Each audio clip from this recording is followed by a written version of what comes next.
Back in January, we did a breakdown on Jeremy Lin's effect on the Charlotte Hornets. It was clear then that putting Lin on the floor was an overall positive for the team, and in last night's game versus the Spurs, it was downright vital. The Spurs opened the game playing stifling defense, forcing Charlotte into some ugly misses.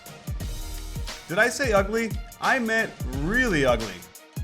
Meanwhile, they couldn't stop Tony Parker on the other end from nailing mid-range shots and penetrating to open up shots for his teammates to the tune of a 28-7 lead, and the rout was on.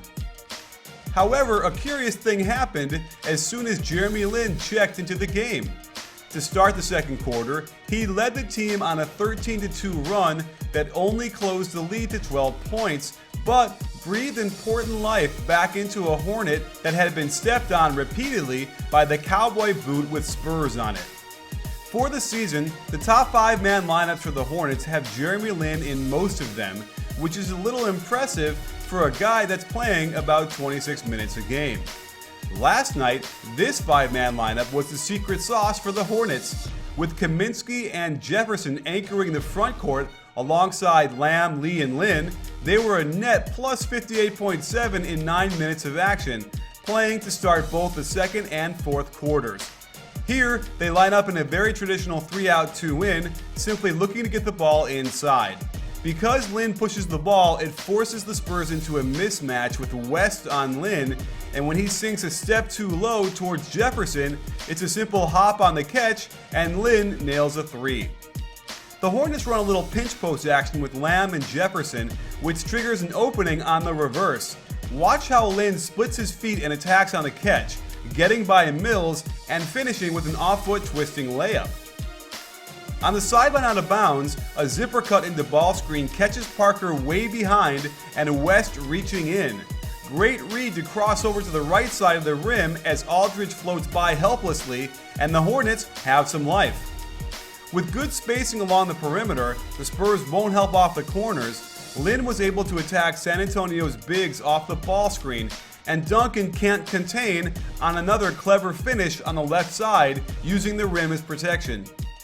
Still down by a sizable chunk, Lin gave Charlotte a tiny bit of momentum going into the locker room with this gorgeous floater off of 2 feet in transition. To their credit, the starters were able to chip 9 more points off the lead as the Spurs got a case of the yips with 7 turnovers in the third, 4 of them the costly live ball variety. But then, the Hornets went back to their triple L lineup of death. Simple motion into a step-up screen, and this was defended perfectly, but Lin uses his body well to protect the ball, and another 2-footed floater goes in softly off the glass. The Spurs weren't giving anything up on the out-of-bounds play, perfectly containing the attack, and it didn't look good as the shot clock ticked perilously close to 0 until Lin got a sliver of daylight at the top of the circle to knock down another 3. Great effort by Lin to fight around the screen and let Mills know he's there, and he smartly pulls back on the 1-on-4 fast break. However, Parker hovers at the elbow, and while Lin is only shooting 34% from 3 this year, he had already hit a couple, and you don't want to leave him that open. Having clawed all the way back to tie the game, the Hornets spread for a high pick and roll. West is worried he'll get beat again, so gives Lin 6 feet of room. He smartly pulls up from inside the free throw line for a simple jumper that gives them the first lead since the start of the game.